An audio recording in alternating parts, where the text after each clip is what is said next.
दर मंगळवारी करा हे उपाय, तुमच्या सर्व अडचणी समस्या या दूर होतील आणि जीवनात आनंदी व्हाल। जो कोणी भक्त हनुमानाची मनापासून पूजा करतो त्याच्या सर्व इच्छा पूर्ण होतात।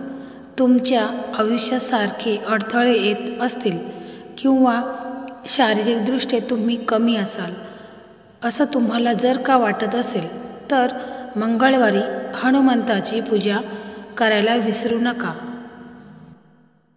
नंबर 1, जीवनातील दुःख दूर करण्यासाठी मंगळवारी पिंपळाच्या झाडाची 11 पाने घ्या। पानांना चांगले धुवून घ्या। त्यानंतर पानावर हळदी कुंकवाने राम असे लिहा। पानावर लिहून झाल्यानंतर मंदिरात जाऊन ते हनुमानावर व्हावे।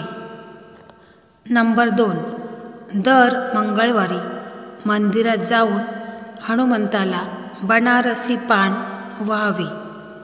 असं केल्याने हनुमानाची कृपा तुमच्यावर अखंड राहते आणि तुमच्या सर्व मनासारखे होतील। नंबर 3, मंगळवारी लाल रंगाचा वस्त्र, कोणताही लाल रंगाचे फळ, लाल रंगाची मिठाई गणपतीला नैवेद्य म्हणून दाखवावा।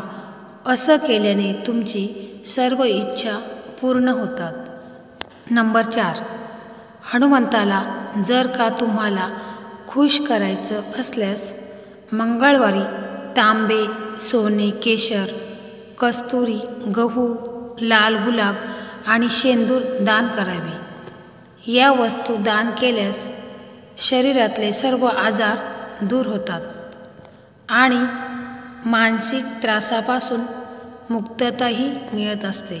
नंबर 5, ज्या लोकांना शनीचा त्रास असतो त्या लोकांनी काळे उडीद आणि कोळसा असे एकत्र बांधून त्यात 1 रुपया ठेवावा। एकत्र बांधलेल्या या वस्तूंनी नजर काढावी आणि ते नदीत फेकावे। त्यानंतर हनुमानाच्या मंदिरात जाऊन राम नावाचा जप करावा। असं केल्याने शनीची छाया दूर होते। तर मित्रांनो, हे असे काही छोटे छोटे उपाय आहेत, तोडगे आहेत, ते तुम्ही नक्की करा। तर व्हिडिओ तुम्हाला कसा वाटला कमेंटमध्ये नक्की सांगा आणि चॅनलवरती नवीन असाल तर चॅनलला सबस्क्राईब करा। धन्यवाद।